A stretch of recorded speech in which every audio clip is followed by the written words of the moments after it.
तो आज हम एक्सप्लेन करने वाले हैं न्यू रिलीज मूवी आर्टिकल 370। पर ये मूवी इतनी सिंपल नहीं है। इस मूवी के अंदर कुछ ऐसी सीक्रेट बातें बताई गई हैं जिनको जानने के बाद ना मैं भी एकदम से शॉक में आ गया था, और वो सब चीज आपको मालूम चलेगी इस मूवी के अंदर। तो मूवी स्टार्ट होती है जहाँ पर हमको बुरखे में एक महिला दिखाई जाती है। इस महिला का नाम होता है जोनी। जोनी होती है एक ऑफिसर जो कि अपने सीनियर खबर से पूछती है कि सर मैंने बुरहानवादी का पता लगा लिया है कि वो कहाँ पर आने वाला है। पर खबर कहता है तुम कोई भी ऐसा काम नहीं करोगी, क्योंकि अगर बुरहान को चोट भी आती है तो कश्मीर में दंगे हो जाएंगे। पर खूनी अपने सीनियर की बात नहीं सुनती और अपने साथियों के साथ बुरहान को मार डालती है।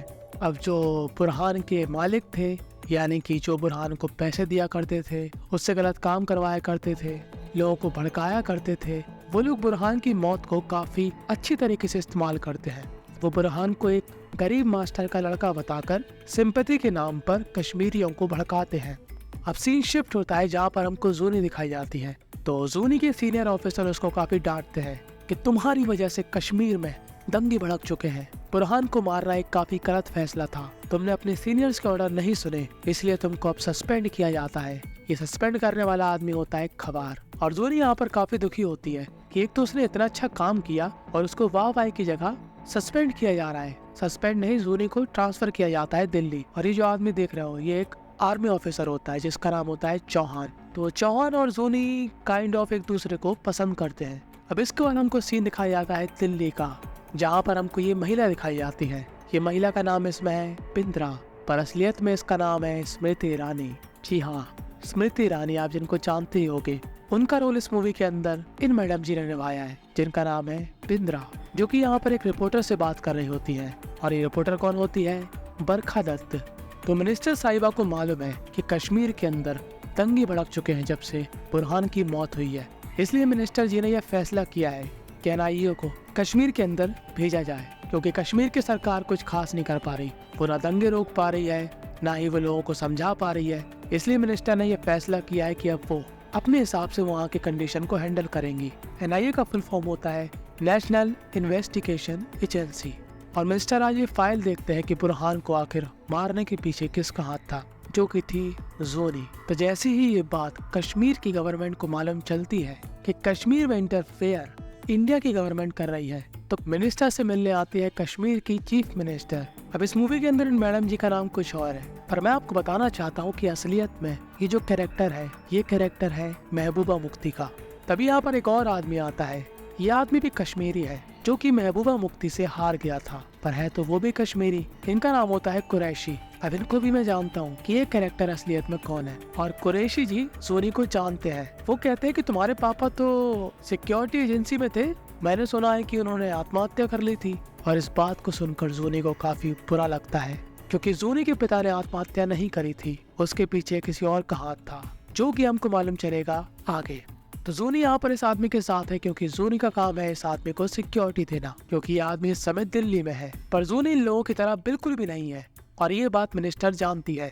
इसलिए मिनिस्टर जोनी से मिलने उसके घर पे आती है और जोनी को समझाती है कि मैं तुमको एनआईए में शामिल कर रही हूँ, तो खवात जैसे लोग तुम्हारे सीनियर नहीं होने वाले। तुम्हारा काम है कश्मीर की परिस्थिति को सुधारना, और इसके लिए तुम कुछ भी कर सकती हो, मैं तुमको फ्री हैंड दूंगी। और जोनी यहाँ पर मिनिस्टर से एक रिक्वेस्ट करती है कि मैं यहाँ पर अपने 2 और साथी चाहती हूँ, और वो 2 और साथी थे चौहान और वसीम। जोनी इन दोनों पर ही काफी भरोसा किया करती थी, इसलिए वो इन दोनों को भी एनआईए में शामिल कर लेती है। अब जब जैसे जैसे जोनी आतंकवादी और क्रिमिनलों को पकड़ रही होती है, उसको मालूम चलता है कि इन सभी के पीछे कहीं ना कहीं खवात का भी हाथ है। खवात वही जो कि जोनी का सीनियर हुआ करता था। अब खवात यहाँ पर ये कहता है कि मुझको मालूम है कि तुम्हारा शक मुझ पर जा रहा है, पर जोनी ये बात समझो, काफी समय पहले मैंने ही कश्मीर में दंगे होने से रोके थे, पर उसके बदले में मेरे को कुछ ऐसे लोगों से मिलना पड़ा था जो कि आज इस देश के खिलाफ है। पर अगर उस समय मैं उनसे नहीं मिलता या फिर मैं उनको कुछ पैसे नहीं देता, तो ये लोग उस समय भी कश्मीर का माहौल खराब कर देते। वो सिर्फ मेरी कठपुतलियां हैं, जब मौका आएगा तब मैं उनको अपने हिसाब से नचाऊंगा। तब जोनी कहती है कि आप उनको अपने हिसाब से नहीं, वो आपको अपने हिसाब से नचा रहे हैं, और मैं चाहती हूँ कि आप इस मामले से दूर ही रहें। देखो होता कुछ ऐसा है कि देखो जो बड़े बड़े ऑफिसर होते हैं ना, वो भी अंदर के कुछ लोगों को जानते हैं, क्योंकि उनको भी अंदर की खबर चाहिए है, इसलिए वो उनको छोटे मोटे मामलों में छोड़ देते। पर जैसे कोई बड़ी दुर्घटना घटने वाली होती है उनके पास वो इन्फॉर्मेशन पहुंच जाती है। तो खवात जूनी से यही कहना चाह रहा, पर जूनी जानती है कि ये सब चीजें एक टाइम तक ही अच्छी लगती है, हमेशा के लिए नहीं।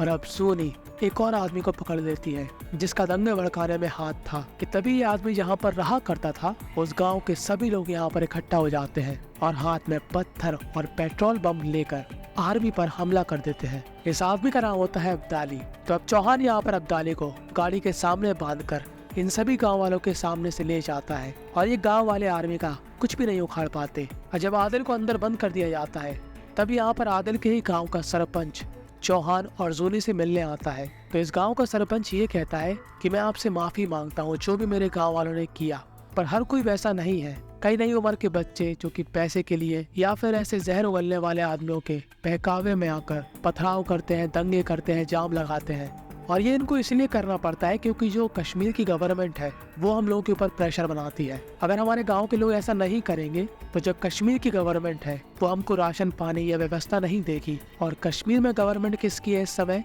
महबूबा मुफ्ती की। वो लोगों पर प्रेशर बनाती है कि दंगे करो, जाम लगाओ, चिल्लाओ, बाहर आओ, सड़कों पर आओ, पत्थर चलाओ। इस मूवी के अंदर ये भी दिखाया गया कि जो ये दंगे वगैरह कराने के पीछे होते हैं यानी कि जो हेड होते हैं उनके बच्चे विदेश में पढ़ते हैं, उनके पास सभी फैसिलिटी है, उनके पास काफी पैसा है, पर उनके कहने पर बेचारे गरीब लोग सड़कों पर आ जाते हैं और नुकसान भी उन्हीं का होता है। और जब महबूबा मुफ्ती को मालूम चलता है कि अब उंगलियां उस पर भी उठ रही है तो वो यहाँ पर ओपोजिशन पार्टी यानी कि कुरैशी जी की पार्टी से हाथ मिला लेती है। यानी कि अगले चुनाव में ये लोग गठबंधन की सरकार बनाएंगे और पूरा कश्मीर इनके ही कंट्रोल में रहेगा। अब अपना मिशन कंप्लीट करने के बाद चौहान वापस लौट रहा था अपने सभी साथियों के साथ कि तभी यहाँ पर एक वैन आकर चौहान और उनके साथियों की बस से टकरा जाती है और यहाँ पर एक काफी बड़ा ब्लास्ट होता है। ये घटना हमको दिखाई गई थी पुलवामा की, जहाँ पर 40 से ज्यादा जवान शहीद हुए थे।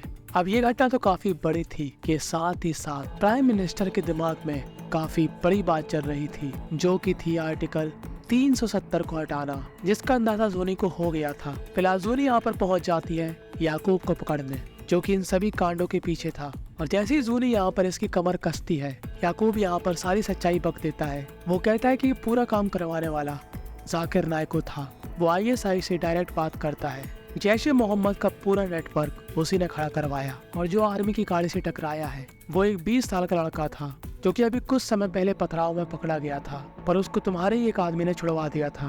और वो आदमी कौन था? खवात। तो अब जोनी यहाँ पर गुस्से में आग बबूला होकर खवात के पास जाती है और कहती है, आपने देख लिया, आप जो लोगों को छोटी छोटी चीजों में सहूलियत दिया करते थे उसकी वजह से हमारे 40 जवान शहीद हो गए। और खवात को भी अपनी गलती कहीं ना कहीं महसूस हो जाती है। अब प्रधानमंत्री का प्लान था आर्टिकल 370 को हटाने का। अब ये बात किसी को नहीं मालूम थी और जो हमारे कुरैशी साहब थे वो यहाँ पर बरखा दत्त से कहते हैं कि मोदी अगर 10 दफा भी इस देश का प्रधानमंत्री बनेगा तब भी वो 370 नहीं हटा सकता। पर प्रधानमंत्री का प्लान साफ था, वो 5 अगस्त को कश्मीर से आर्टिकल 370 को हटाने वाले थे। पर अब इन लोगों के साथ साथ हमको भी एक ऐसी बात मालूम चलती है जिसको जानकर आप समझ जाओगे कि हमारे देश में कुछ ऐसे गद्दार हैं जो कि हमारे देश की तरक्की होने से रोकते हैं। अब यहाँ पर होता ऐसा है कि इनको यहाँ पर एक रूल नहीं मिलता। उस रूल का मतलब ये है कि प्रधानमंत्री कोई भी नियम चेंज कर सकता है। ध्यान से समझना मेरी बात को। अब एक पेपर में लिखा है कि ऑप्शन E तक है, पर वही संवैधानिक पर्चे में लिखा है ऑप्शन D तक। और यहाँ पर इनको ये मालूम चलता है कि ये पेपर कॉपी है, ओरिजिनल कॉपी कहीं और छुपाई गई है और वो कॉपी छुपाई गई थी कश्मीर में ही। और जोनी उस फाइल को ढूंढ लेती है और इस फाइल में लिखा हुआ था ऑप्शन E, प्रधानमंत्री कोई भी डिसीजन ले सकता है और उस नियम को पास पार्लियामेंट में वोटिंग द्वारा कराया जाएगा। अब ये नियम 1957 में ही लागू कर दिया गया था, पर ये बात अभी तक हमारे देश में किसी को भी नहीं मालूम थी क्योंकि ये पेपर छुपाए गए थे। जो उस समय की गवर्नमेंट थी या उस समय के जो भी लोग थे वो नहीं चाहते थे कि ये पेपर सामने आए। और उस समय गवर्नमेंट थी कांग्रेस की, पर ऐसा नहीं है कि कांग्रेस के सभी लोग खराब थे। उस नियम को एक्सेप्ट करने वाले भी कांग्रेस के ही लोग थे, पर उसमें से कुछ लोग थे जो कि उन डिसीजन से एग्री नहीं करते थे। तो उन लोगों ने क्या किया, वो जो नियम था जो कि प्रधानमंत्री को ये पावर दिया करता था कि वो कश्मीर के नियम में कोई भी बदलाव कर सकते हैं, मतलब अब प्रधानमंत्री और अमित शाह पूरी तरीके से तैयार हैं आर्टिकल 370 को हटाने के लिए। पर उनको मालूम है कि ये काफी बड़ा मुद्दा है और अगर ये हटेगा तो काफी दंगे भी हो सकते हैं। तो वो यहाँ पर किसी को भी पता नहीं लगने देते कि वो 5 अगस्त को 370 हटाने वाले हैं। और अब दंगे ना बढ़ के इसलिए वो कश्मीर में जितने भी ऐसे लोग थे जो कि दंगे भड़काया करते थे या कभी न कभी उन लोगों का लिस्ट में नाम आया था, वो उन सभी लोगों को गिरफ्तार करवा देते हैं और कुरैशी जी को नजरबंद कर देते हैं, क्योंकि कुरैशी जी भी कम नहीं थे। और यहाँ पर हमको मालूम चलता है कि जोनी के पिताजी को कुरैशी जी ने ही मरवाया था, क्योंकि जोनी के पिताजी को कुरैशी जी के खिलाफ सबूत मिल गए थे।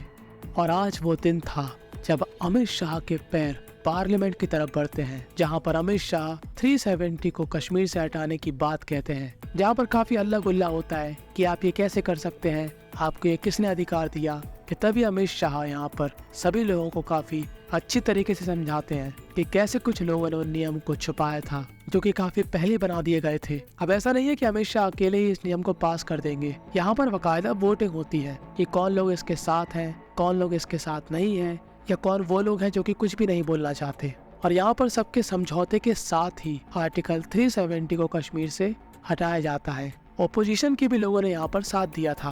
और दूसरी तरफ जब सुन्नी याकूब को लेकर कोर्ट की तरफ बढ़ रही होती है, तब सुन्नी और उसकी टीम पर आतंकवादी हमला कर देते हैं। पर सुन्नी और उसके बाकी साथी यहाँ पर सभी आतंकवादियों को मार देते हैं। ये आतंकवादी आए थे दरअसल याकूब को मारने, क्योंकि याकूब की गवाही काफी बड़े बड़े लोगों को जेल के अंदर पहुंचाने वाली थी।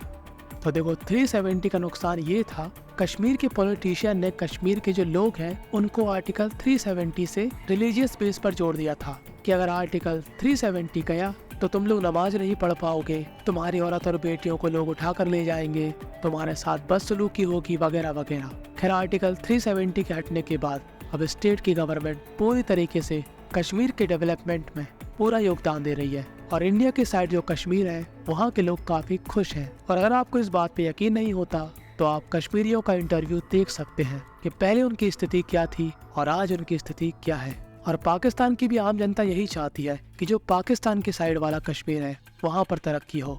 मेरा कहने का मतलब ये है कि जो हम लोग सोचते हैं कि पाकिस्तान के सभी लोग खराब हैं, तो ऐसा नहीं है। अगर आप वहाँ की ग्राउंड रियलिटी देखो, उन लोगों की बातें सुनो जो कि पाकिस्तान में रहते हैं, तो काफी लोगों का ऐसा ही मानना है कि इंडिया अपने कश्मीर में तरक्की कर रही है।